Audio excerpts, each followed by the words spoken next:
o esa disminución lo vamos a igualar directamente. Y vamos a plantear ahí nuestro diseño. En realidad, es una forma similar a equilibrio límite, sino que nuestro factor de seguridad ahora lo vamos a dividir. Un factor de seguridad para las fuerzas actuantes y un factor de seguridad para las fuerzas resistentes.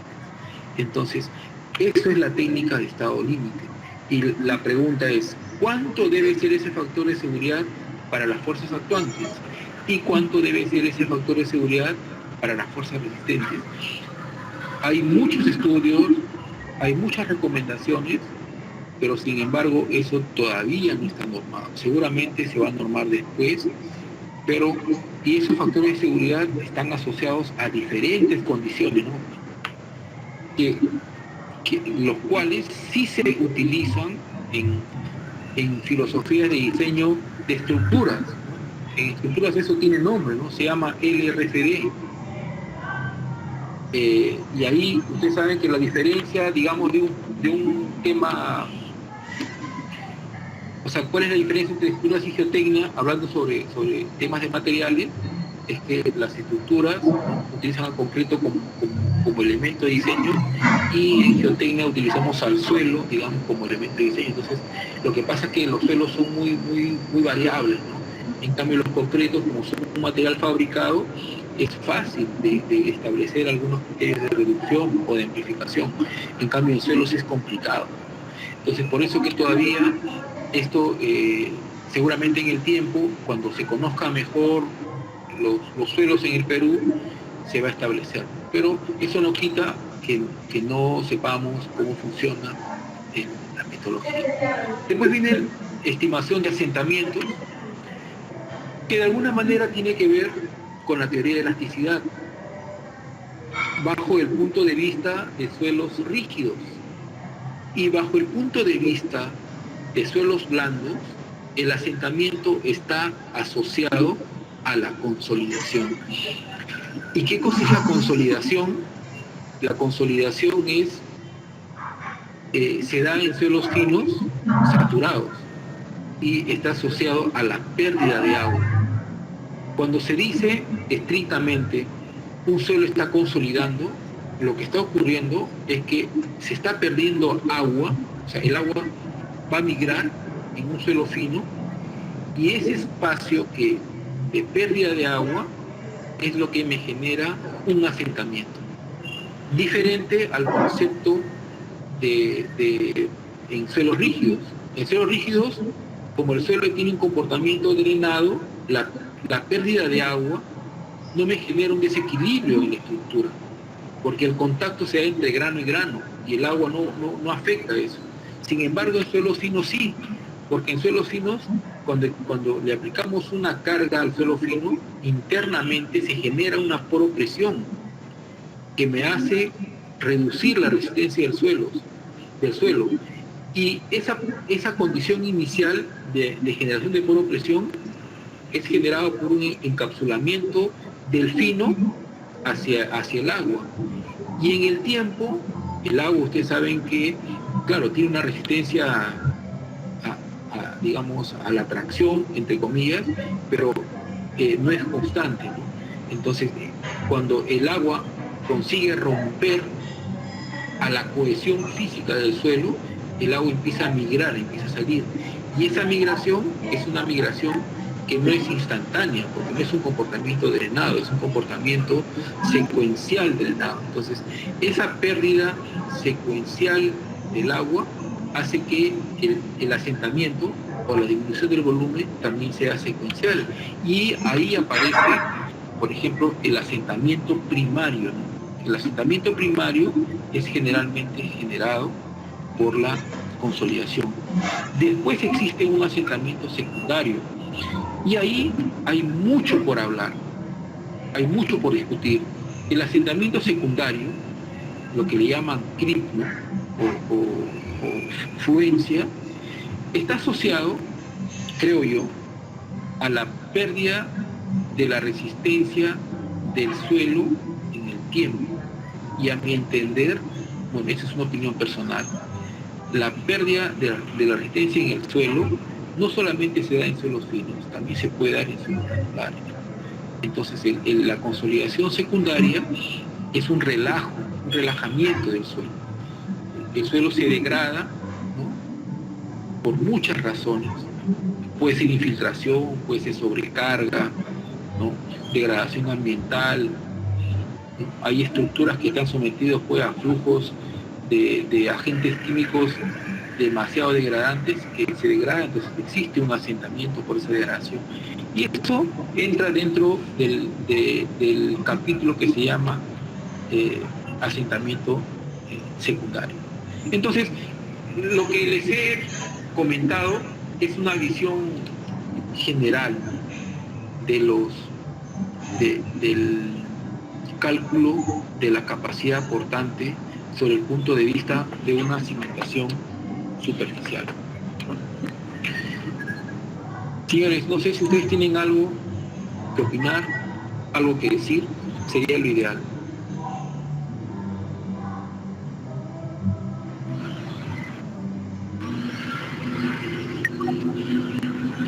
También sería bueno ver algún punto de vista, alguna cosa importante que ustedes quieran aportar, que quizás podemos tocarlo más adelante. Doctor, buenos días. Yo tengo una consulta.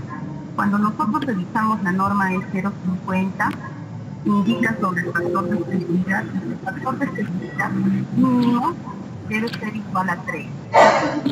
Entonces, esto a mí siempre me ha generado dudas porque dice mínimo. ¿Qué quiere decir? Que podríamos poner 3.5 o 4 bajo qué circunstancias, porque no especifica, no dice el factor de seguridad debe ser 3, dice mínimo. Esa es una duda que siempre tengo en el diseño. Lo otro es, en el caso de los asentamientos, la teoría nos dice que deberíamos de ver el asentamiento cuando existe el nivel freático, pero muchas veces estamos en terrenos, hacemos las excavaciones y no hay nivel freático, pero tenemos suelos finos. En este caso, ¿cómo deberíamos de considerar el asentamiento? O deberíamos sí o sí considerarlo, porque no sabemos si en el futuro pueda haber, digamos, una inundación, etcétera, para nuestros diseños. Ya, bueno, estamos hablando sobre temas generales, ya después vamos a hablar sobre temas específicos, pero sobre el primer punto del factor de seguridad, la norma dice factor de seguridad mínimo. Es el factor de seguridad que yo debo considerar. Ahora, el factor de seguridad, es parte de un criterio de diseño. Y eso ya tiene que ver mucho con un tema, digamos, como parte de un proyecto, ¿no? Y ahora, digamos, la industria minera, de alguna manera, ha generado algunas buenas costumbres. ¿Y cuáles son esas buenas costumbres? Por ejemplo, en una reunión inicial en donde el proyectista, digamos, se siente con el cliente, que también tiene su especialista, y se empieza a discutir los criterios de diseño. Los criterios de diseño que están asociados al factor de seguridad, la norma establece un valor mínimo de 3. O sea que yo tengo que dividir la carga o la capacidad última entre 3. Pero si divido entre 4 o divido entre 5, estoy por el lado conservador. Entonces no tendría ningún problema. Pero sí va a tener problema para el cliente, porque el estudio le va a salir demasiado caro. Y es ahí en donde se conversa. Quizás el cliente, ¿no?, apoyado en este especialista, dice, cumplamos la norma, pero por seguridad, por no sé, por tanto, ahora viene el problema, ahora también ya se está tocando estos temas de riesgo, ¿no? Para disminuir el riesgo, ¿no?, de una estructura, que ya son conceptos totalmente distintos a lo que hablamos de cálculo, podemos aumentar el factor de seguridad igual a 4 o 3.5. Ese es un tema que ya es un negociado entre el cliente, apoyado en su especialista, y el diseñador, que somos nosotros, y nosotros tenemos que regirnos a eso porque el cliente es el que de alguna manera quiere que garanticemos o sobregaranticemos su seguridad. Pero no podemos hacer lo contrario, no podemos plantear factores de seguridad menores a lo que la norma nos impone.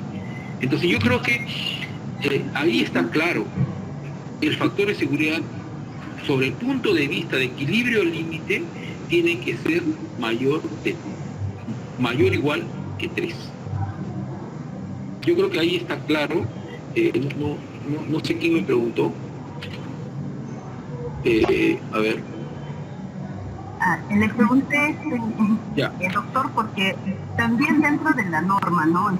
Si bien es cierto, nosotros podemos aplicar un factor de seguridad de 3 en general para una vivienda, etcétera, pero yo me ponía en el caso de cuando hacemos, por ejemplo, un hospital, cuando se pudiera desarrollar proyectos como, no sé, telecomunicaciones, proyectos importantes. En este caso, usted ha asociado algo interesante que son los riesgos, ¿no?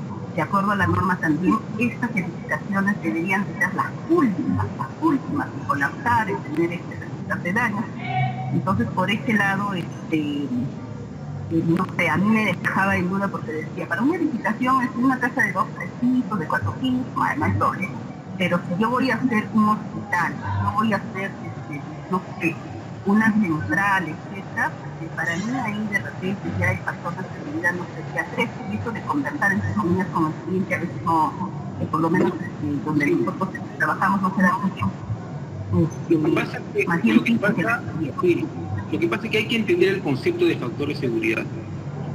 El factor de seguridad es una reducción adecuada en donde la estructura también se va a comportar bajo una condición, digamos, elástica, porque el límite es el máximo. Yo al reducir estoy asociando a una situación, digamos, a un comportamiento lineal. También tiene ese concepto, por un lado. Por otro lado, cuando se tienen estructuras, digamos, de alta importancia, ya, ahí intervienen otros parámetros que están asociados, por ejemplo, al riesgo sísmico, que tiene que ver, por ejemplo, con la probabilidad de ocurrencia, está asociado a la vida útil. Ahí están considerados lo que usted me acaba de mencionar. Otra cosa que también está considerado con lo que usted acaba de mencionar, está asociado a los desplazamientos máximos, y también están asociados a las situaciones dinámicas. Entonces, no podemos asociar un concepto de capacidad portante a un tema de importancia, porque la capacidad portante está asociado a una condición de funcionamiento, pero del suelo. Cuando yo tengo una estructura de mayor importancia, ya existen otras condiciones. Por ejemplo, la vida útil, el servicio. ¿Qué significa el servicio? Tiene que ver con dos cosas: un servicio en condición estática y un servicio en condición dinámica. Cuando yo realice mis análisis dinámicos, yo voy a tener otras consideraciones, ¿no? Otros riesgos. Cuando yo utilice sobre el punto de vista estático, yo no puedo considerar de que mi estructura se va a asentar 1 pulgada. Porque si yo considero un asentamiento de 1 pulgada en un edificio, en un hospital, por ejemplo, o en una central hidroeléctrica, o en una central térmica, o en una cimentación de un molino, yo voy al yo admitir asentamientos que están dados en la norma, ¿ya? A veces uno erróneamente dice, no, la norma dice 1 pulgada. La norma nunca dice 1 pulgada, pero el criterio que uno lo tiene a veces no 1 pulgada. Ahí voy a admitir de que mi estructura en un cierto tiempo colapse. Entonces, el asentamiento está asociada a la importancia de la obra. Y ahí está donde usted menciona, ¿no? Entonces, la cimentación superficial tiene que cumplir 2 conceptos: que tenga una excelente capacidad portante, ¿no? Adecuada. ¿Qué significa adecuada? Que la carga actuante tiene que soportar la carga resistente bajo un criterio de factor de seguridad. El otro concepto es que el asentamiento no tiene que ser que me altere mi estructura. Entonces ahí yo le tengo que preguntar al estructural. Ya no tengo que preguntarme, ya no tengo que conversar con mi amigo que me dice, mi amigo me dijo que era 1 pulgada y que cuando proyectó su cimentación de su, por decirlo así, como usted acaba de mencionar, ¿no? de una torre de telefonía, él lo consideró una pulgada y sin embargo está bien. No, ahí tenemos que conversar con el ingeniero de telecomunicaciones. ¿Hasta cuánto tu estructura se puede desplazar sin que tu señal sea siendo la misma? Él te va a decir, ah no, es un ángulo de 3 grados. Y como es un ángulo de 3 grados, el asentamiento máximo que me soporta eso debe ser 5 milímetros. Perfecto. Yo tengo que hacer mi diseño de mi cimentación en términos de asentamientos que no supere los 5 milímetros. Entonces, ¿qué le estoy diciendo? Que tiene que cumplir requisitos dados por la estructura. Eso es en asentamientos.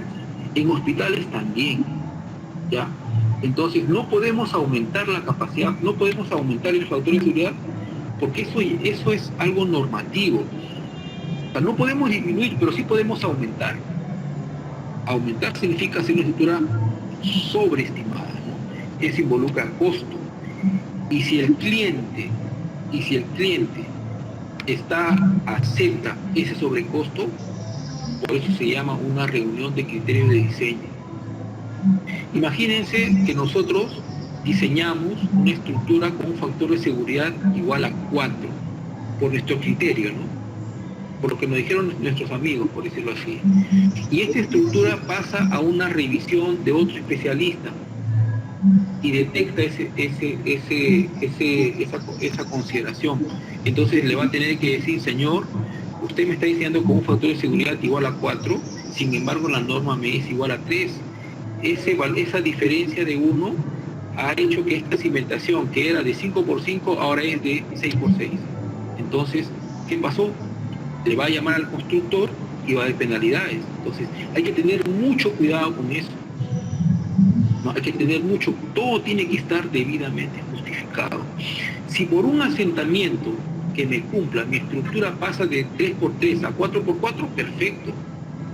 Ahí el factor de seguridad seguramente, si hago el recálculo, me sale 4, pero la justificación es el asentamiento. O sea, el diseño de una cimentación no solamente está asociado a la capacidad portante, sino también al asentamiento.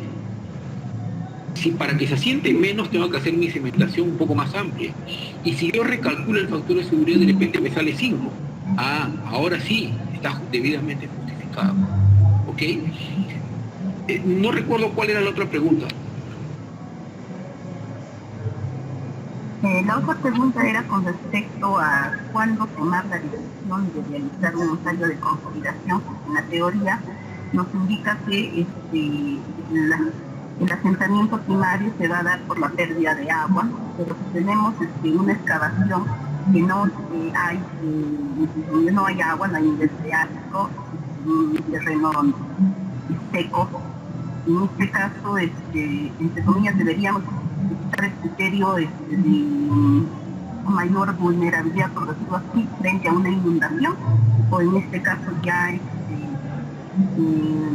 evitar hacer el ensayo de consolidación, o sí hacerlo. Bueno, esa es una buena pregunta. Por ejemplo, cuando nosotros vamos a hacer un cálculo de capacidad portante, ojo, de capacidad portante, y nos topamos con un suelo fino, y ahí tenemos que recordar lo siguiente, que las ecuaciones de la capacidad portante están hechas para una situación ideal en donde el suelo es rígido. Entonces, ¿qué es lo que plantea Terzaghi y hasta ahora se utiliza? Dice, vamos a hacer una corrección por tipo de falla. ¿Qué cosa es tipo de falla? Cuando los suelos son granulares o suelos rígidos, la superficie de falla que se genera, ¿no?, es una superficie amplia. Ahora lo vamos a ver, es una superficie amplia. En cambio, en suelos finos, la superficie de falla es una superficie menos amplia. ¿Y eso por qué? Porque cuando la superficie de falla aumenta, potencial de falla, ojo, tenemos que entender que esa superficie de falla no es que sea de falla, es una superficie de resistencia también. Cuando la superficie es mayor, hay una mejor resistencia del suelo, y cuando la superficie es menor, hay una menor resistencia del suelo. Entonces, en suelos finos, esa superficie es menor. Entonces Terzaghi en sus inicios plantea la hipótesis de que cuando tenemos suelos finos vamos a multiplicar por 2/3 al parámetro C, ¿no? Y al parámetro phi, y ahí con esos valores disminuidos vamos a hacer el recálculo, ¿ya? ¿Por qué eso? Porque estamos adaptando una formulación para un suelo rígido en un suelo blando, ¿no? Fino. Entonces de esa manera estamos dentro de la aceptación de esta ecuación. Ese es por un lado. Y como les dije, ¿no? Diseño de cimentaciones no solamente es capacidad portante, también es asentamiento.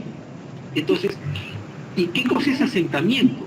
Asentamiento, ya ahí nos olvidamos del parámetro C y phi. Ahí tenemos que calcular rigidez del suelo. Entonces, si yo quiero calcular el asentamiento de un suelo, yo tengo que estimar la rigidez del suelo. Ese parámetro E, ¿no? Que viene de la consideración de la elasticidad.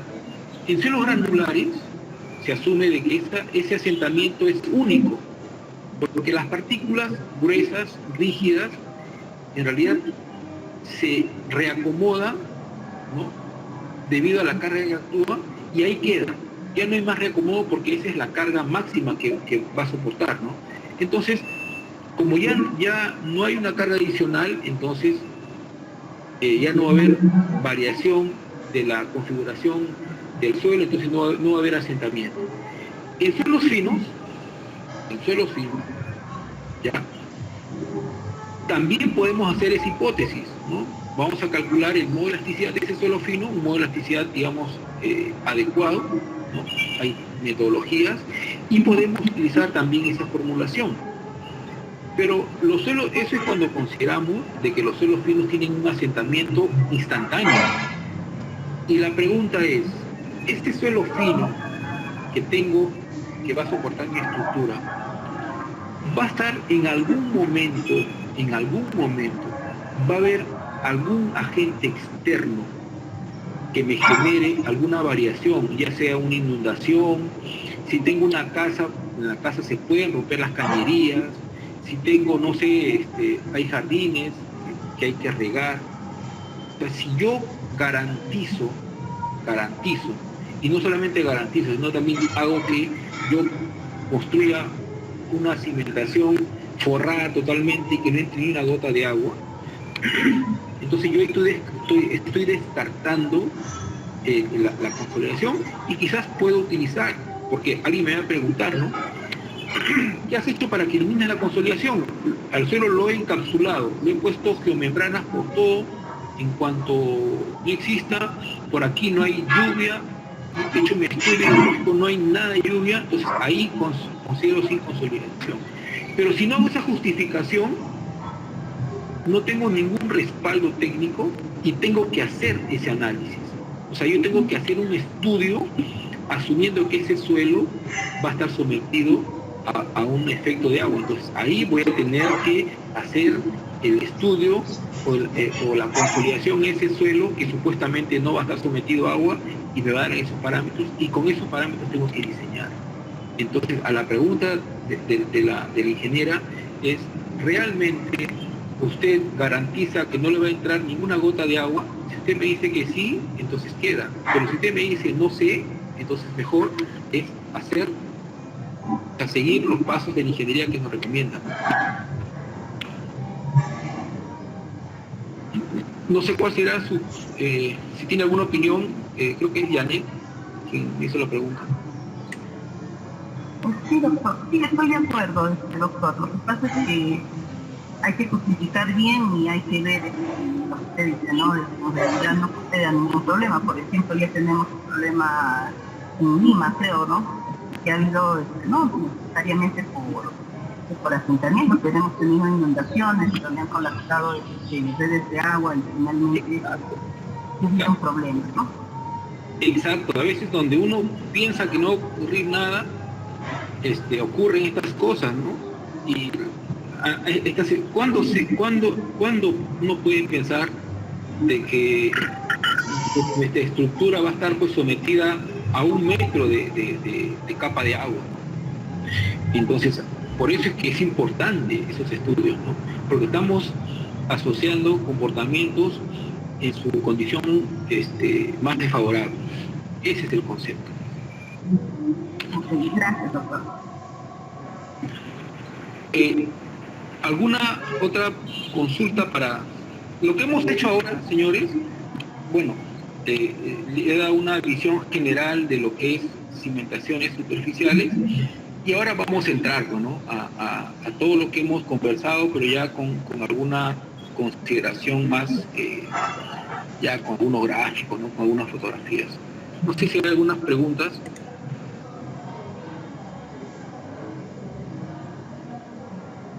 Ingeniero, ¿cómo está?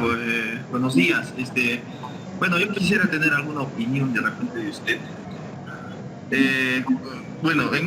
Si bien en la normativa actual está, pues en este caso, el cálculo de las capacidades portantes por estado límite, y de repente en un futuro, como usted lo dijo, se vaya a implementar el tema de equilibrio límite, o sea, el tema de estado límite, que diga, de repente más aún ahora, en el pasar de los años, se va a implementar el tema de elementos finitos, cosas así. La pregunta va, ¿cuál va a ser la tendencia, no? Entonces, ¿qué es lo que se espera en un futuro para, en este caso, para estos tipos de análisis? Bueno, en sí para la mecánica de suelos, ¿no?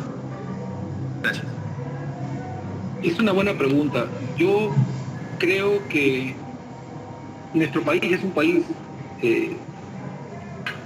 digamos, joven, ¿no?, en estos temas de investigaciones, inclusive de investigaciones geotécnicas. Nuestras ciudades, pues, por diversos motivos, nosotros tenemos el concepto, pues, de centralismo, ¿no? Temas históricos, ¿no?, de la migración que hubo en Lima, y ahora con la pandemia, ¿no?, digamos, nos hemos enfocado digamos, en construir en ciudades, y por eso que Lima, pues, tiene una población inmensa, ¿no? Lima es un desierto, es el lugar menos adecuado para fundar una ciudad, y tenemos casi 10 millones de habitantes. Lo que a Lima de alguna forma les es favorable es el suelo, ¿no? El suelo en general es un conglomerado que tiene una elevada capacidad resistente, y ahora vamos a hablar algo sobre eso también. Tengo ahí unas diapositivas. Entonces, se ha dejado mucho de estudiar, por ejemplo, el término de asentamiento, porque el asentamiento en Lima puede ser, ¿o no?, material que resiste, ¿no? Sin embargo, va a ocurrir algún tipo, yo creo, y está ocurriendo, en otra vez repoblar las ciudades, y con estos temas, por ejemplo, de la minería, ahora del petróleo, ahora que se quiere impulsar la agricultura, va a haber lo inverso, ¿no? Van a empezar a poblarse ciudades que antiguamente, pues, eran pobladas, claro, con menos población y con más industria de la construcción. Y la ingeniería va a aumentar en términos de diseño, los problemas van a aumentar. Diseñar un edificio de 20 pisos en Iquitos es distinto a diseñar un edificio de 20 pisos en Lima, ¿no? Entonces, esto va a hacer de que inclusive las universidades también tengan temas de investigación. Y lo que ocurrió con estos países que ahora son referencia en nuestro caso, ¿no? Vamos a tener que llegar a una estandarización. Y esa estandarización es lo que permite el uso de estas técnicas de estado límite, porque ya se conoce el suelo en su magnitud, porque se han hecho, ¿cuántos estudios de suelos se habrán hecho para llegar a este nivel, ¿no? Entonces yo creo que eso se va a llegar a esto digamos, no sé cuánto tiempo será, pero se va a llegar. El otro tema es que también tenemos que evaluar temas de riesgo, temas de confianza. Si yo, como diseñador, voy a hacer una estructura con 50 calicatas, ¿no? Imagínense, con 50 calicatas, en un área, digamos, pequeña, en un área A. Y sin embargo la norma me dice que debo hacer una calicata cada 250 metros cuadrados, por decirlo así. Pero yo, ¿no? Por ingeniería que voy a hacer 4 calicatas cada 250 metros cuadrados. Estoy por encima de lo que me pide la norma.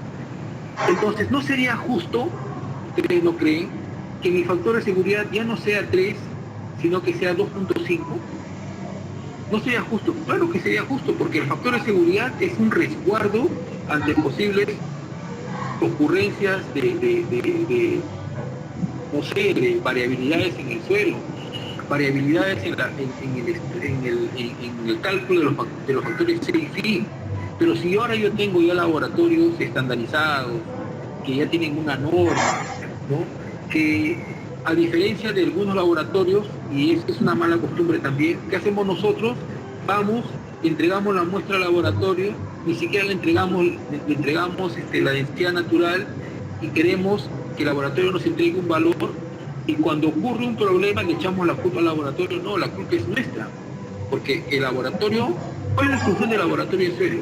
Es hacer un buen ensayo, y punto. El laboratorio no debe tener la función de calcular los parámetros C y Phi, porque eso lo debe hacer un geotécnico. Ahora, si el laboratorio tiene un geotécnico y el laboratorio va a cobrar por eso y va a asumir esa responsabilidad, perfecto. Pero la responsabilidad es nuestra, que somos los diseñadores. Y nosotros tenemos que tomar esa información del laboratorio, esas curvas, tensión de formación, y proponer nuestros parámetros C y Phi de acuerdo a la solicitud.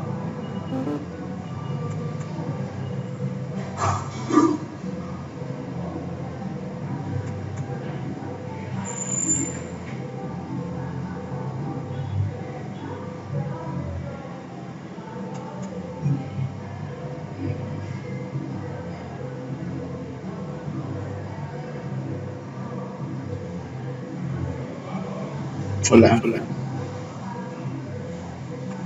Los factores de seguridad ya no va a ser 3, se va a reducir, digamos, a 2.5.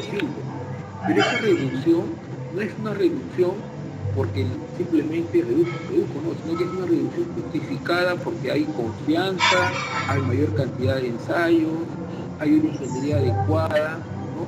Entonces, yo creo que a partir de corto tiempo, y de alguna manera esto que les cuento es el producto de los diseños mineros, que son diseños donde se corre mucho riesgo, donde hay inversiones extranjeras, por lo tanto quieren que estos diseños tengan un cierto respaldo, tanto como diseño como en riesgo, entonces ya esto va a ir cambiando, ¿no? O sea, ya nuestros diseños van a ser con ese estándar. Yo creo que eso es lo que se nos viene, y tenemos que estar preparados. Inclusive hasta las técnicas numéricas, elementos finitos, diferencias finitas y otras técnicas numéricas se van a tener que aplicar para optimizar, pero un optimizado con parámetros identificados. ¿De qué nos sirve hacer un análisis dinámico, tridimensional, con métodos, con formulaciones numéricas súper rebuscadas, lo último que salió en la mejor universidad del mundo, si seguimos haciendo ensayos de corte directo a muestras de 5 centímetros por 2 centímetros? ¿De qué nos sirve? No nos sirve de nada. Tenemos que hacer muestras a gran escala, tenemos que hacer ensayos in situ. Es ahí que eso va a llegar alguna vez, pero para eso, digamos, ya tiene que cambiar ciertas costumbres, ¿no? Y otra cosa también, el costo, ¿no? Lo último, lo menos favorable es que obtengan, ¿no? Los costos nos dicen, no, yo te pago tanto por esto, y si uno dice, no, pero es que eso no es, yo tengo que hacer ensayos, entonces detrás de yo, entonces, y así, ¿no?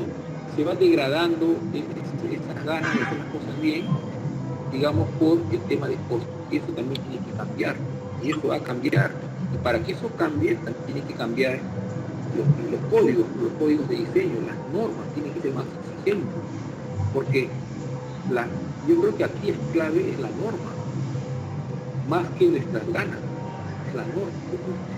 pero para que cambie la norma tiene que haber toda una adecuación, una evaluación de lo que era antes y lo que se viene.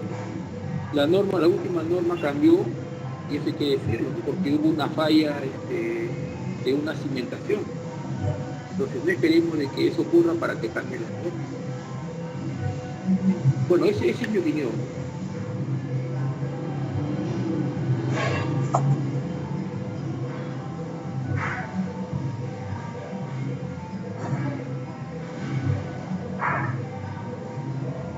A ver, no sé si hay algunas consultas o vamos a seguir, ¿ya? Porque mi objetivo de esta clase es hablar sobre esto y hablar también más adelante sobre lo que es resistencia al suelo. Entonces, me permiten seguir para avanzar un poco más. Miren, esta es una cimentación superficial, ¿no? Aquí ya cimentaciones de mayor dimensión. Las ecuaciones son las mismas, no hay cambio de ecuaciones. Lo que sí, aquí el procedimiento constructivo es diferente. Hacer una losa de esta magnitud ya no lo voy a hacer por partes, ¿no? Tiene que ser un paseo continuo, tiene que ser un control de calidad, digamos, adecuado. Entonces, estas son cimentaciones superficiales. Aquí hay otras, ¿no? Que ya son menos rigurosas, pero no por ser menos importantes o menos o de menor dimensión, no por eso tengo que relajarme en mis cálculos.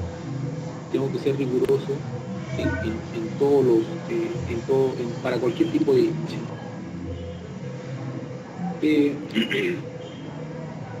Bueno, en temas constructivos, y acá, por ejemplo, esta es una fotografía, o este es un caso que les voy a hablar y que también llama a nuestra reflexión un tanto.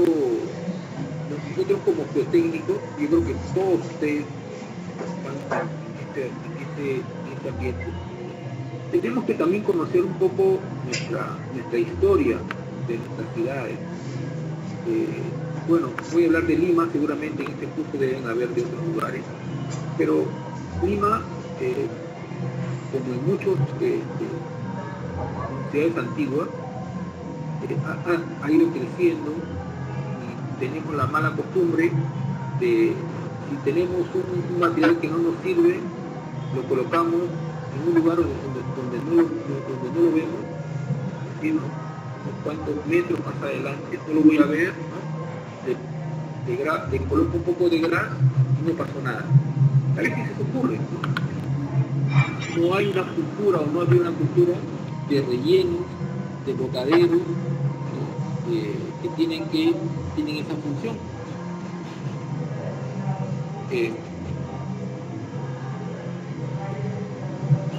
¿Aló? ¿Me escuchan?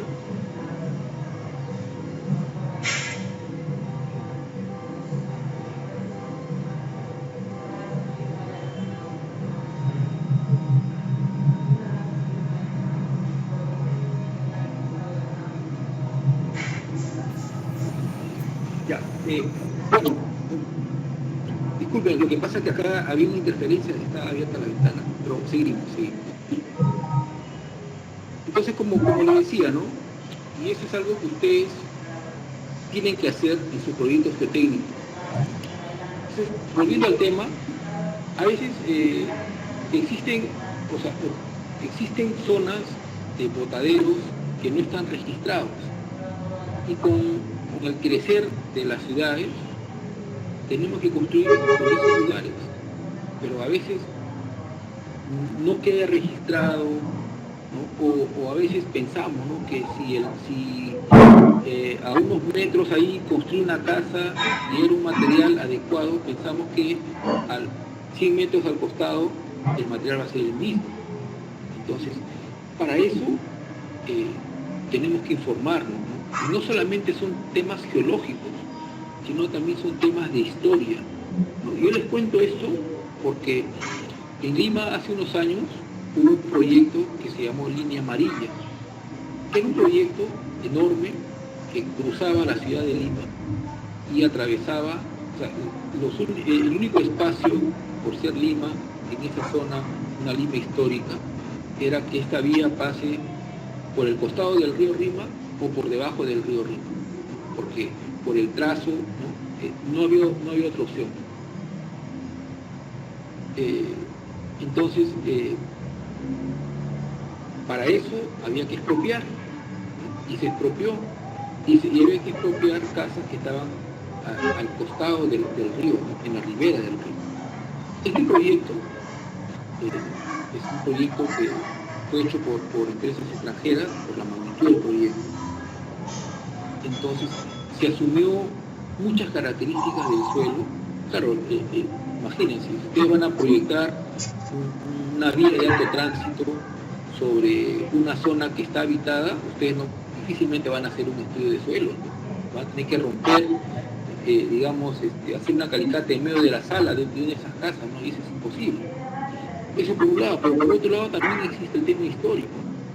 Entonces, cuando se proyectó todo, se proyectaron los niveles de excavación de los puentes, y cuando ya hubo la expropiación y se empezó a limpiar todas las casas, nos dimos cuenta que en realidad ya, por lo menos por historia de nuestros padres, ¿no? Que nos cuentan y todo lo demás, esa zona era era un botadero, y esa foto es lo que refleja eso. Y ahí hay que llamar la atención. Nosotros, esta zona es un suelo, digamos, natural, pero este es botadero, este es un material antrópico, ¿no? Acá se nota más, y por acá hay un puente y acá está el río Rima. Entonces, simplemente este puente estaba proyectado con algo de 2 metros, y este era su fondo de cimentación.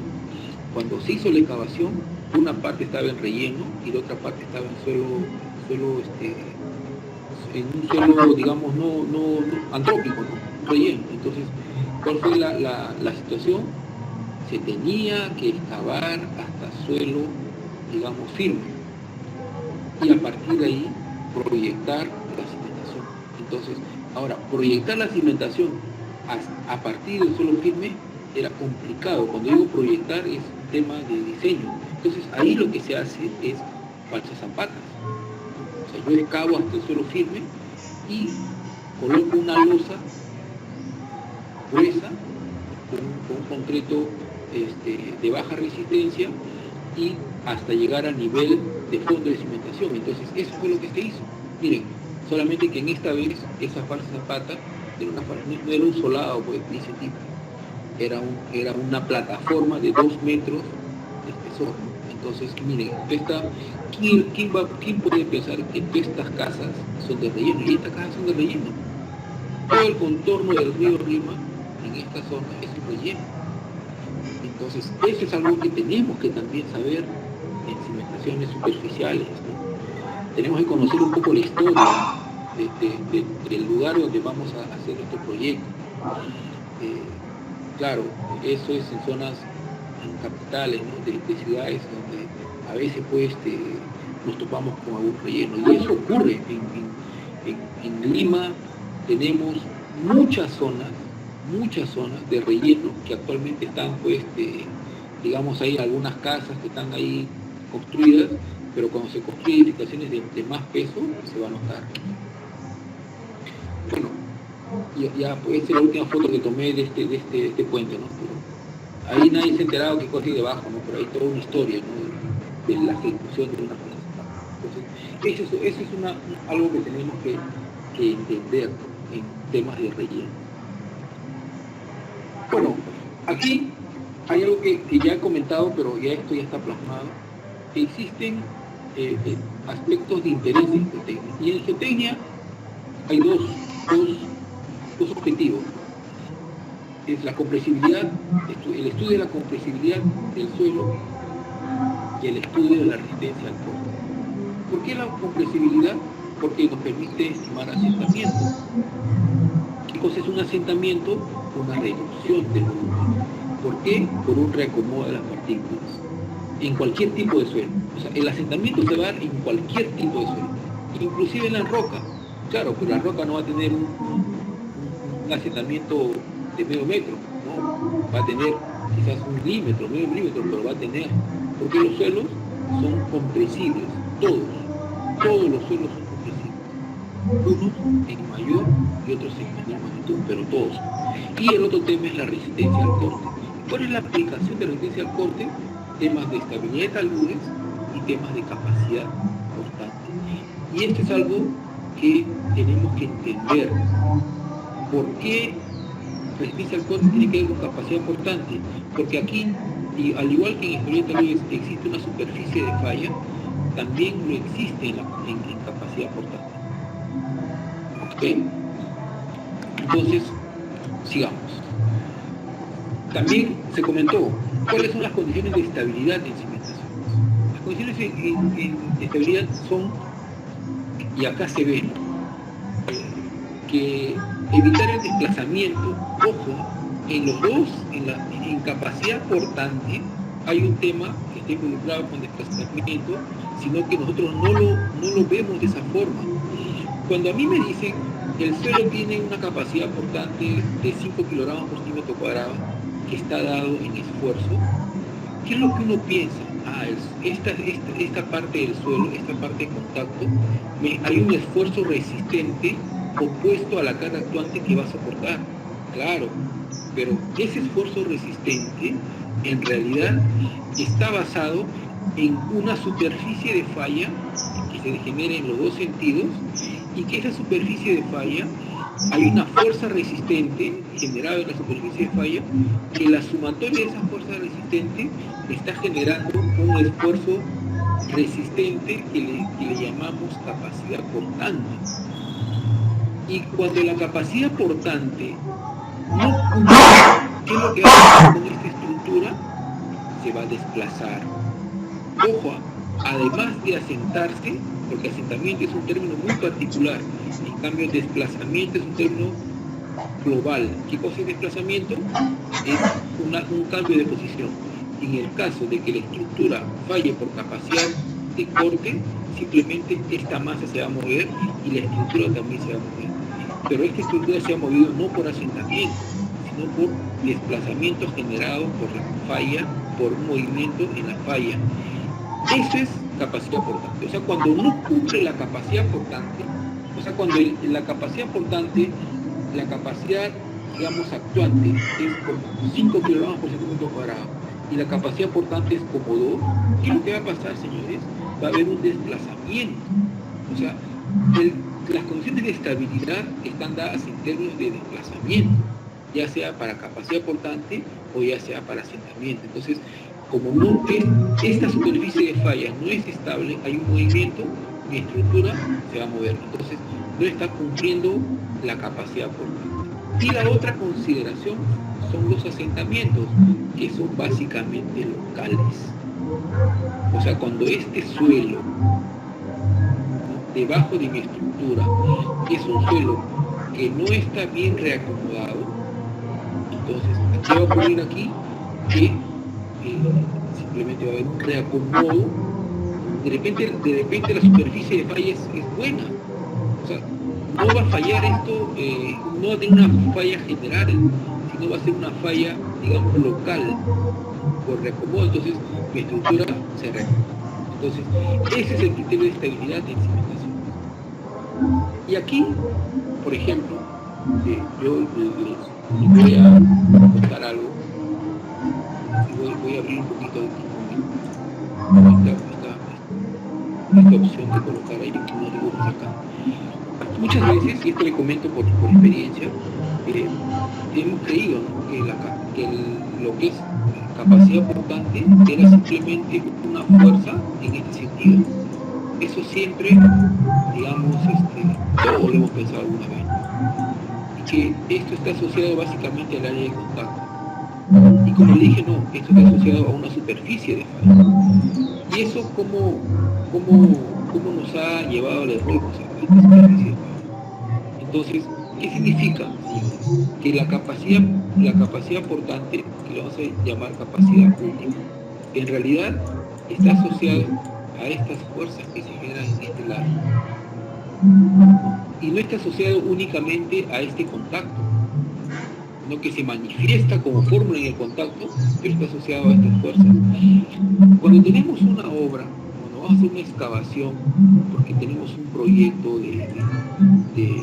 digamos, proyecto de muro pantalla. ¿Qué es lo que hacemos?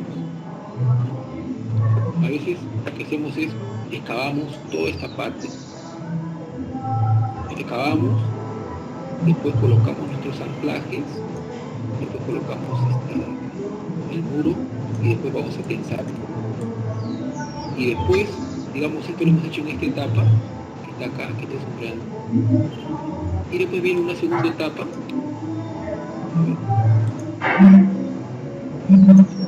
En una segunda etapa, y voy a ponerlo acá. Esta es la segunda etapa. Y a veces, como estamos en la segunda etapa, esta estructura de acá se ha desplazado. Yo lo he escuchado y erróneamente decimos, uy, el tramo más crítico de una excavación es en el segundo anillo.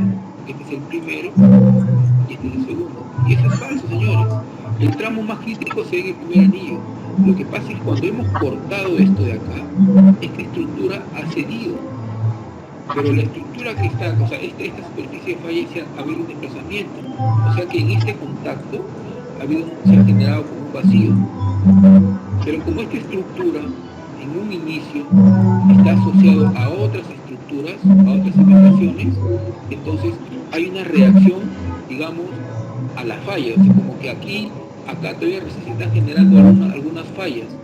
Y cuando ya he colocado mi anclaje y he tensado, y cuando ya estoy en el segundo nivel, que supuestamente ya no tiene nada que ver con esto, pero como esto ya se activó, hubo este asentamiento, y hubo este asentamiento propio, porque acá quedó un vacío, y hubo el asentamiento, digamos, de la estructura. Entonces, el problema está en que nosotros no hemos conceptualizado que este corte que hemos hecho ha disminuido en 2, por decirlo así, la capacidad portante de la estructura. Entonces, eso, como fundamento, tenemos que conocerlo, y eso es lo que ocurre muchas veces. Otro tema que es importante, señores, es el mecanismo de falla. ¿Cómo falla una estructura? Y eso es lo que acabamos de ver acá. Esto es, o sea, la capacidad portante está asociada a esta superficie de falla. En otras palabras, estudiar la capacidad portante es como si estudiaríamos un análisis de estabilidad, pero en una condición plana, ¿no? Y que en estabilidad, que es en tal luz, el factor de estabilidad es 1.5, aquí está asociado como a 3. Entonces, eso es el mecanismo de falla. Entonces, para poder tener un diseño adecuado, tenemos que entender el mecanismo de falla. Ahora, esto es en una cimentación superficial, y acá tenemos en una cimentación profunda, donde el mecanismo de falla se va a dar tanto en la base del pilote como en el fuste del pilote. Entonces nosotros en esta oportunidad vamos a asociarnos, o vamos a estudiar, o vamos a ver las características del mecanismo de falla de una cimentación superficial.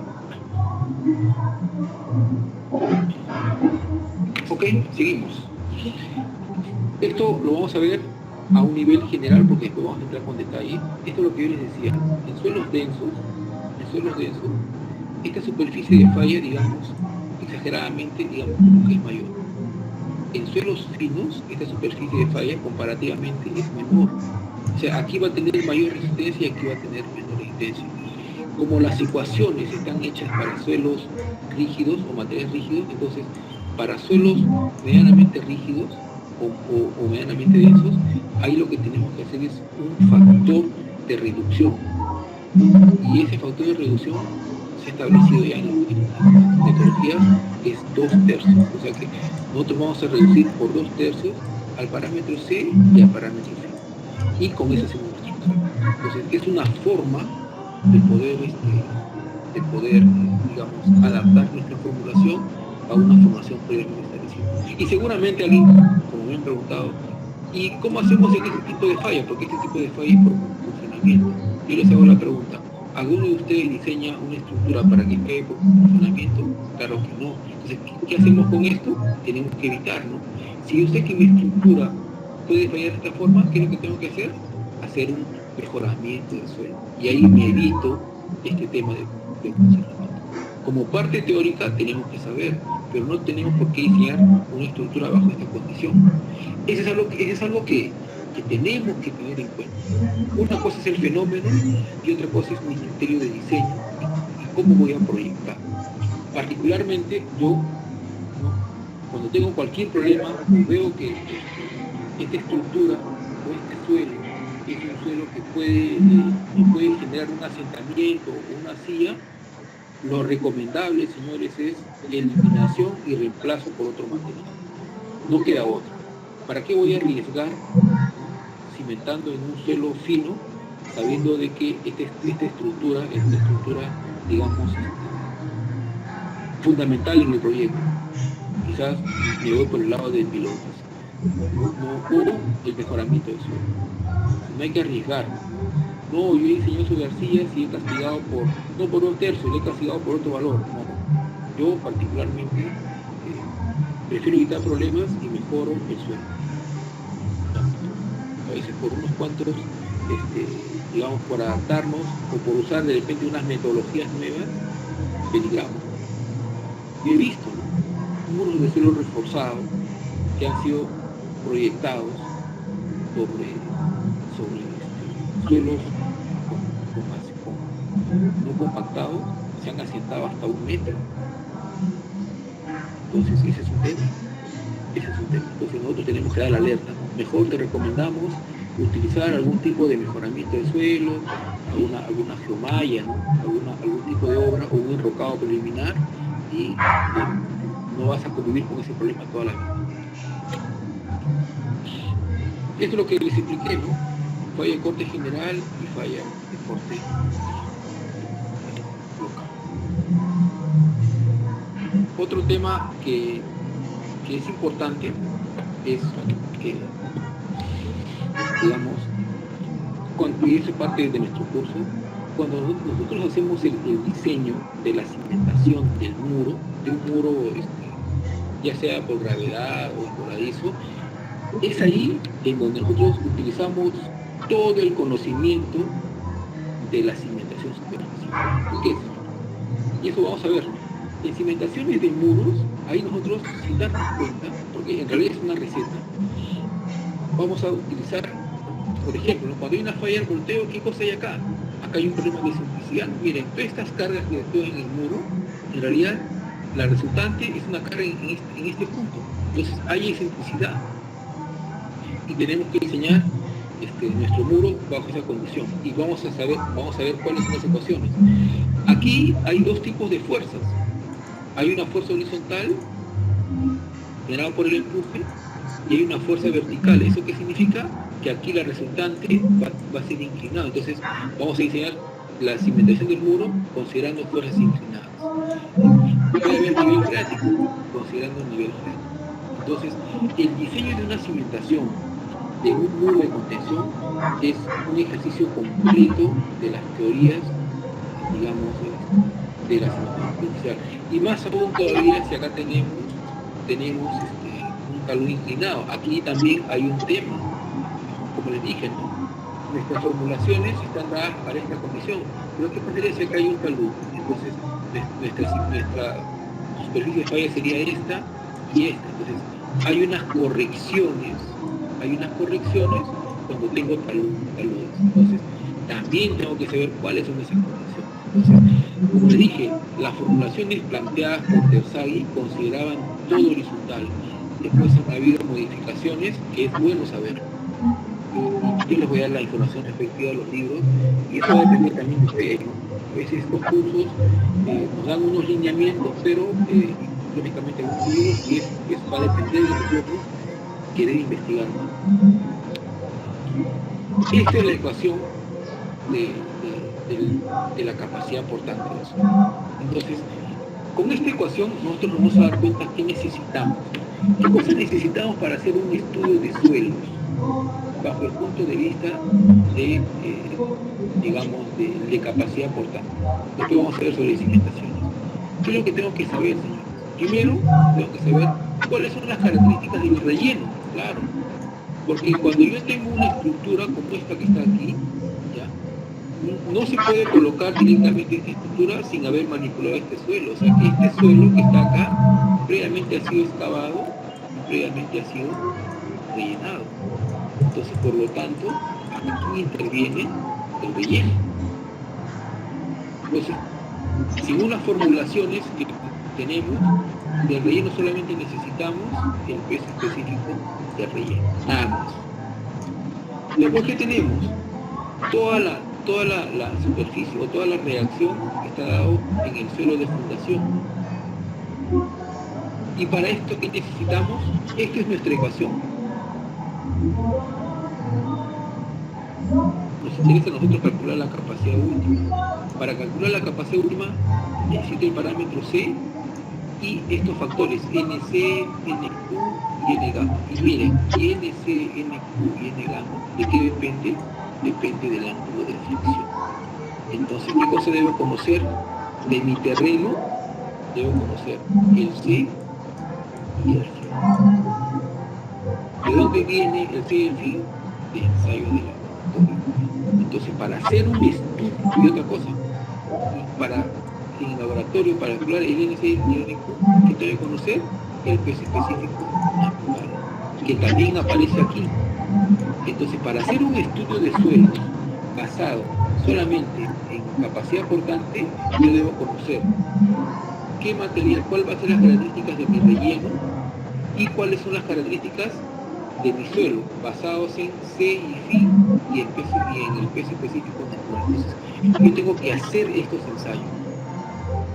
Entonces, eso que tenga diferentes tipos de suelos está bien, pero lo mínimo que tengo que hacer a cada suelo es calcular sus parámetros de resistencia. ¿Y cómo calculo los parámetros de resistencia? Hay ensayos, el corte directo o el triaxial. Entonces, después, en otra situación, vamos a decir cuál nos conviene más. Pero como término general, tenemos que conocer el C y el Φ y el peso específico. Esto es importantísimo, señores. Muchas veces hacemos la caricata, sacamos la muestra y se la entregamos al laboratorio, pero no. Tenemos que también darles el peso específico natural, porque el laboratorio, cuando van a remoldar la muestra, ¿con qué peso específico creen que lo van a hacer? Si no le hemos dado el técnico se va a inventar, y esos parámetros o pueden ser mayores o pueden ser menores. Entonces ahí viene el problema. Eso depende de nosotros, que somos los que hacemos el estudio del suelo. ¿Ya? Esto es como una visión general, ¿no? Una visión general. ¿Y de qué otra cosa depende también, señores? Depende del ancho de la cimentación. O sea, el ancho de la cimentación es súper fundamental. Entonces, ¿esto qué me obliga? ¿Eso qué me obliga a decir?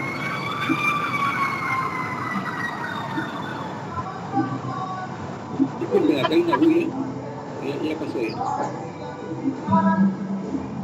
Entonces, la capacidad portante del suelo depende de los parámetros del suelo de fundación, 1, depende del relleno y del empotramiento, 2, ¿ya? Y también depende, señores, del ancho de la cimentación. Entonces, cuando ustedes conversen entre colegas y alguien le dice la capacidad portante del suelo de este proyecto es 2 kilogramos por centímetro cuadrado, esa respuesta está equivocada. Lo que tenemos que decir es la capacidad portante de este suelo, considerando una base de 2x2 es 2, pero si consideramos una base de 3x3, ese 2 pasa a 2.5, y si considero una base de 5x5, este capacidad portante pasa a ser 4. Entonces, eso es hablar bien. La capacidad portante tiene que estar, es como un nombre, ¿no? Es como, por ejemplo, en mi caso, yo soy Jorge, hay muchos Jorge, pero con mi apellido ya me diferencia, igualito la capacidad portante. Entonces, el nombre, el número, y el apellido es la dimensión del estructura. Eso es algo que tenemos que manejar, ese concepto. Por eso, señores, cuando ustedes realicen un estudio de suelos, yo he visto varios que están mal orientados, no solamente es entregar un solo valor de capacidad portante. Ustedes tienen que hacer una matriz. Ya tienen los kits de cálculo, ya tienen los parámetros, no le cuesta nada hacer una matriz. Es decir, para diferentes valores de B y diferentes valores de empotramiento, la capacidad portante es una matriz. Entonces, el estructural va a decir, ¿no? Uy, yo tengo mi zapata de 2x2, a ver, ¿cuánto es la matriz? ¿Cuánto es la capacidad portante? Ah, es 2, ah, dice yo. No, ahora tengo una zapata de 5x5, a esta la matriz, 5x5 ya sale 4. Así es. A nadie nos gusta pues que hemos entregado un proyecto y después nos llamen, por favor, no hacer el recálculo. No, para evitar eso, hago una matriz y sabes que ahí está y ahí utilizo. Así deberían hacer los informes de capacidad portante. Una matriz para que no le estén llamando a cada momento. Esta formulación que aparece aquí fue la de Terzaghi. ¿Qué año? En 1946. Acá está, 43. Esta es la de Terzaghi. Pero la de Terzaghi consideraba cimentaciones continuas o cuadradas o quizás circulares.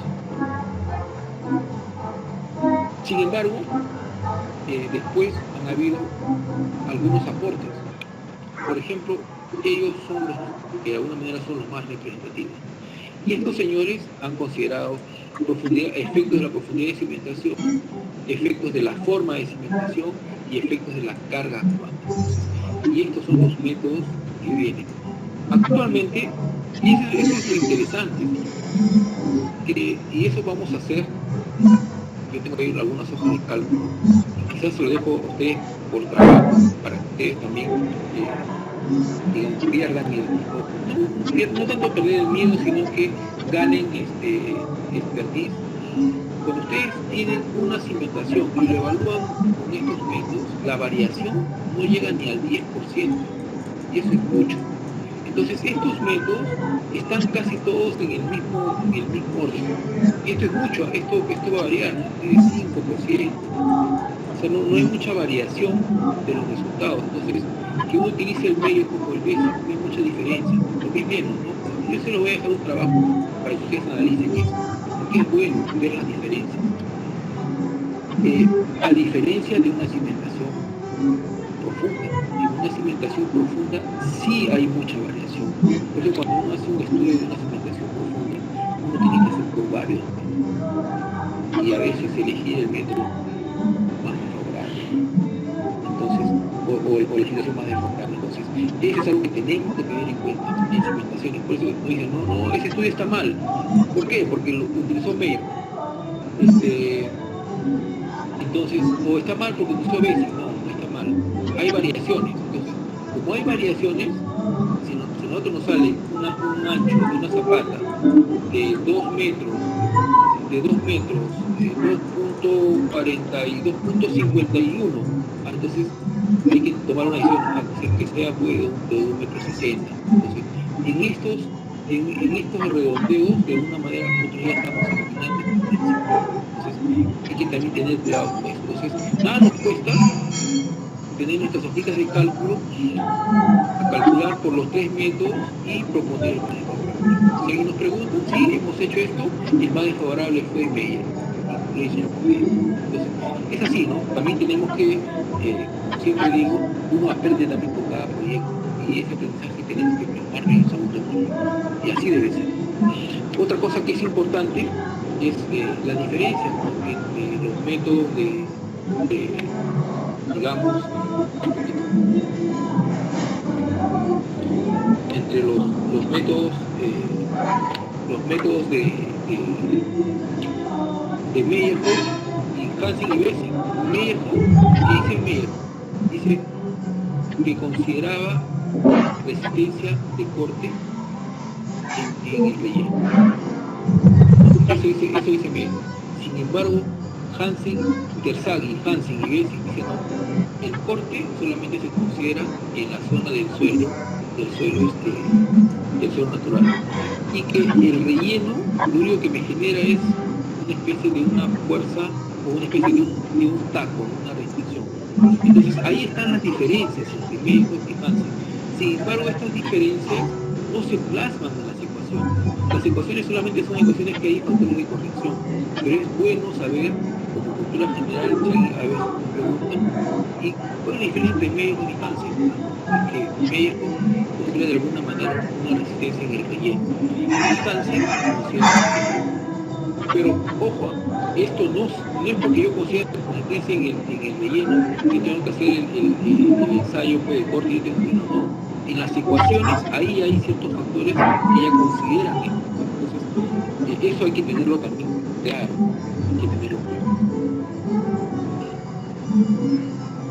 Bueno, y como también les había comentado, existen los dos criterios de diseño: diseño por esfuerzos, en inglés no es el ASD, y el diseño por estado límite, que es el RFD. Entonces, este diseño por esfuerzo permisible están basados en el factor de seguridad. Aquí hay un factor de seguridad y es permisible por equilibrio. Sin embargo, el método del RFD está basado simplemente en la comparación de fuerzas actuantes y fuerzas resistentes, pero se les aplica unos factores de carga o unos factores de reducción. Carga cuando voy a incrementar las fuerzas actuantes, y reducción cuando voy a considerar la resistencia. Entonces, son dos filosofías distintas, pero esto no tiene nada que ver con la metodología del cálculo. O sea, la metodología de cálculo es la misma. Entonces, no quisiera que ustedes tengan la impresión que me digan,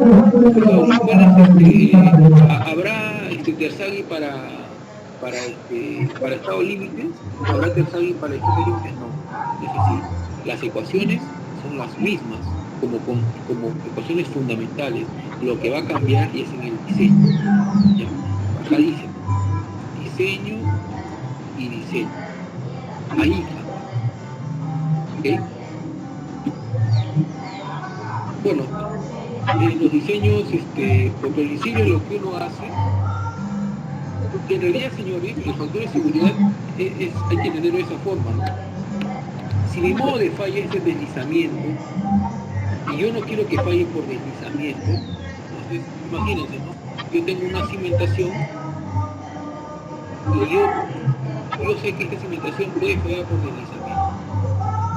Puede fallar. Entonces, ¿cómo yo evito que eso ocurra? Entonces digo, yo puedo calcular por un lado las fuerzas resistentes al deslizamiento. Puedo calcular por un lado. Y por otro lado puedo calcular las fuerzas que me generan deslizamiento. Las fuerzas actuantes. Si yo quiero evitar este fenómeno, ¿qué es lo que podría hacer? Fácil. Establezco un factor de seguridad. ¿Qué digo? El factor de seguridad al deslizamiento voy a considerar de que sea 1.5. ¿Eso qué significa?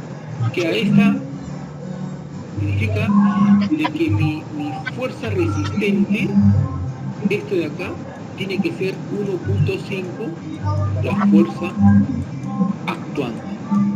Y de esa manera yo estoy garantizando que esto no se realiza. Y la fuerza resistente, ¿de qué depende? Depende de la resistencia del suelo y también depende de la longitud. O sea que yo estoy acá manipulando mi longitud. Pero sin embargo, esta fuerza es igual a 2, esto va a cambiar. O sea, en otras palabras, ¿ya? Las formas de falla tienen que tener su factor de seguridad para que no ocurra. Y eso es esto. Es una forma lógica. Aquí es lógica de establecer un criterio de diseño. Este es el método de esfuerzo permisible. El otro método, bueno, ojo, y en cimentaciones, pues cimentaciones solamente tenemos dos. ¿Cuál es? Falla por corte y asentamiento. Claro que en asentamiento no hay un factor de seguridad, sino es comparación del factor del asentamiento máximo que puede soportar. Entonces, ese es el método de los criterios generales, porque eso vamos a entrar después con detalle. En la última clase vamos a entrar esto con detalle. ¿Por qué? Porque esto, en realidad no amerita mucho esfuerzo para entender esto, porque es una cuestión de diseño. donde tiene que ameritar más esfuerzo por nuestra parte, es entender los métodos de cálculo de capacidad útil. Acá tenemos que enfatizar y sus diferentes aplicaciones. En temas de diseño simplemente eso puede ser. ¿Okay? Y el otro método, bueno, y acá, ¿no? Y el otro método de diseño por estado límite. Entonces, ahí, como les dije, hay unos criterios que tienen que ver con fuerzas, con amplificación de fuerzas actuantes y disminución de fuerzas resistentes. Entonces, ese es el concepto muy general. Después vamos a entrar a un tema más.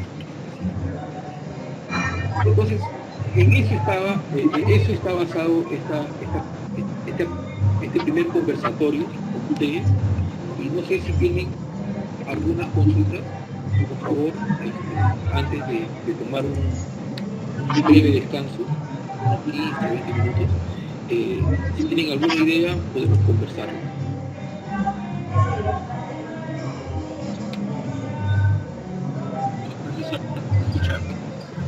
Claro. Sí, una consulta. Esas fórmulas que usted ha aplicado, ¿es aplicable también a plateas de cimentación? Claro. Las ecuaciones de capacidad portante, las ecuaciones como formulación son las mismas. Nuestro criterio, ya eso depende de cada uno, tiene que adecuarlas digamos, a la estructura. Por ejemplo, esta es una pregunta clásica. Dicen que el número de esfuerzos en una cimentación dice que más o menos es 1.5 veces la base. Déjenme hacer un dibujo para tomar en cuenta eso, porque siempre hay esa, vamos a sacar una pequeña pizarrita. Es algo que tenemos que entender y para tomar una decisión, ¿no? Ejemplo, ¿no? Muy buena la pregunta. Nosotros sabemos de que el bulbo de esfuerzos, a ver, ¿por qué les comento eso? ¿No? Porque el bulbo de esfuerzos tiene que ver mucho con nuestra inspección geotécnica. Yo tengo una cimentación tradicional, cuadrada, por decirlo así, de 2 por 2, o tradicional. Se dice que el bulbo de esfuerzos es más o menos el ancho B o 1.5 veces B. Digamos que vamos a irnos por el lado un tanto conservador, que sea 1.5 veces B, que estamos hablando de un ancho de 3 metros. Eso quiere decir que toda esta zona que está aquí va a intervenir en el cálculo de mi capacidad portante. Eso es lo que estamos hablando. Entonces, cuando yo realice mi calicata, entonces mi calicata tiene que estar orientada a esta situación. De repente de 3 metros o 3 metros y medio, para yo conocer todo este material y ahí obtener los parámetros C y C. ¿Qué pasa en una platea? En una platea pues 10 por 10, por ejemplo. Y esto es poco, y más, de mayor amplitud. Una platea de 10 por 10 y acá tengo de 10 por 10. Entonces imagínense ahora el bulbo de esfuerzos teórico, porque esto es teórico. Aquí, ¿en cuánto sería? 15. 1.5, o sea, de 15 metros. Entonces, eso me está obligando a que yo debería hacer mi calicata por lo menos de 15 metros, o hacer una perforación de 15 metros. La pregunta es, ¿eso es tan cierto? La respuesta, yo pienso que no. ¿Por qué? Porque el bulbo de esfuerzo, señores, no solamente es 1.5 veces H. El bulbo de esfuerzo tiene que ver con la carga. Señores, acá tengo una carga pequeña, una carga pequeñita. Entonces el bulbo de esfuerzo de repente no llega hasta acá, llega hasta acá nomás. Y digamos acá tengo 1 metro, porque es una carga pequeña, ¿no? Y cuando yo tengo una platea, si yo aquí tengo una carga F, el esfuerzo, aquí es igual a F entre el área, ¿no? Que es un número. Y aquí el esfuerzo, si yo tengo la misma fuerza, el esfuerzo va a ser el esfuerzo entre el área, pero este área es mayor, entonces por lo tanto el esfuerzo que me genera una platea de repente va a ser así. Entonces ese concepto de 1.5 veces P es relativo. ¿Cuál es ¿Cómo definimos ese esfuerzo? Ahí tenemos que utilizar unos métodos numéricos para saber hasta dónde llega este esfuerzo. O sea, tenemos que justificar, hacer un previo análisis y decir, ¿sabes qué, señores? Acá yo necesito a lo mucho una calicata pues, de 5 metros. Y eso, ¿cómo lo hemos sustentado? Hemos asumido unos parámetros aquí, ¿no? De acuerdo a la zona, y nos sale hasta acá. Perfecto. 5 metros se acepta. Y si yo tengo un suelo que es, digamos, que lo puedo mejorar, inclusive, ¿no? Yo puedo colocar algún tipo de refuerzo, de malla, ¿no? Para estabilizar. Pero no necesariamente el bulbo de esfuerzos es 1.5 veces la base. Va a depender mucho de la carga. No sé si por ahí va la pregunta, pero pienso que, porque me han hecho esa pregunta varias veces. Sí, correcto. Otra pregunta más. En la misma platea de cimentación, a veces en la misma platea tenemos pues cargas limítrofes. Entonces, si el ingeniero de suelo me da una capacidad de, por decir, 1.5, pero cuando las cargas se concentran en zonas, a veces exceden esa carga. ¿Es correcto asumir eso o puedo uniformizar la carga, así la carga no esté aplicada en todo el área? Esa es otra buena pregunta. Eso, a ver, miren, esa respuesta lo tiene que dar el estructural como una primera, ¿cómo diría? Como una introducción a una respuesta o como un complemento a una respuesta del geotécnico. ¿Por qué? A ver, va a depender del tipo de cimentación. A ver, vamos a ver ya. ¿Cómo es esto?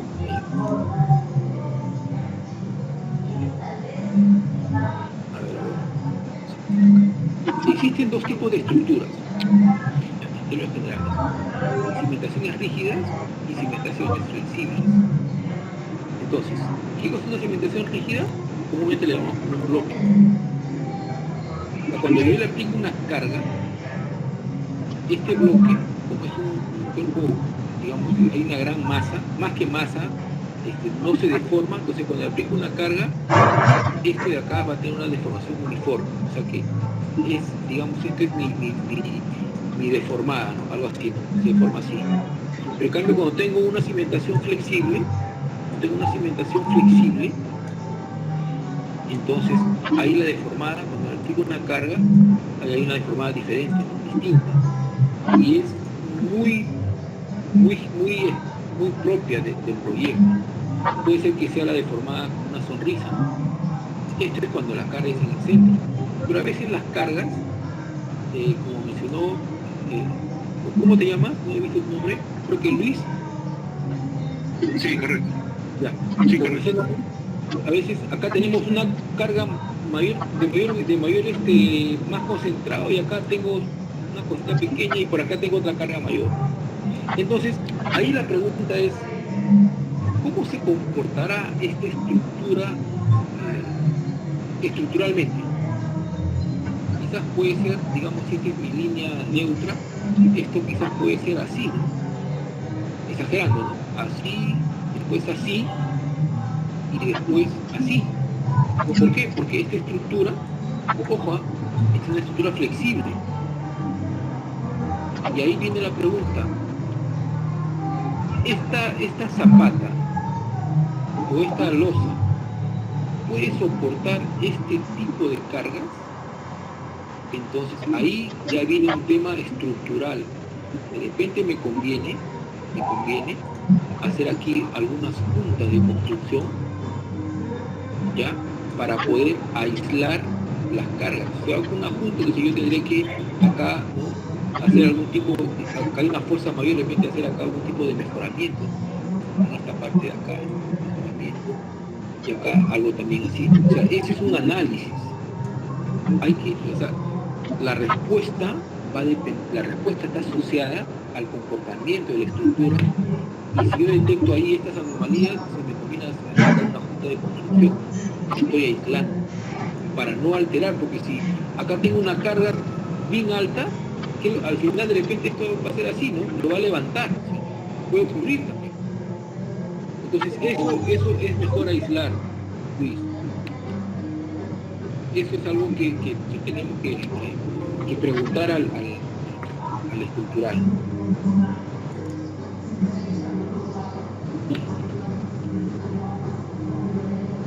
Señores, nos tomamos unos minutos, ¿ya?